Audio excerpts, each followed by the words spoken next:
күллі адам баласын қор қылатын 3 нәрсе бар.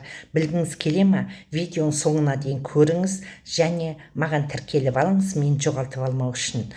Сол 3 нәрседен қашпақ керек дейді. Әуелі надандық, екінші еріншектік, үшінші залымдық деп білесіз. Надандық білім ғылымның жоқтығы. Дүниеде ешбір нәрсені оларсыз біліп болмайды. Білімсіздік хайуандық болады. Екінші еріншектік, күллі дүниедегі өнердің дұшпаны. Талапсыздық, жігерсіздік, ұятсыздық, кедейлік бәрі осыдан шығады екен. Үшінші залымдық, адам баласының дұшпаны. Адам баласына дұшпан болса, адамнан бөлінеді. Бір жыртқыш хайуан қисабына қосылады деп біздің Абай атамыз 45 қара сөзінің 38-ші сөзінде осындай бір өсиет қалдырған екен.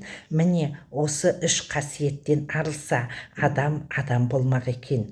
Осы кедейліктің де байлықтың жолын жауып кедейлікке ұшыратып жатқан осы жаман қасиеттер. Сондықтан осындай тәрбиемен бірге осындай рухани баю және табыс туралы тегін сабақ алғыңыз келсе, менің жекеме өз WhatsApp номеріңізді қалдырыңыз, немесе осы комментарийға тегін сабақ деп жаза кетіңіз.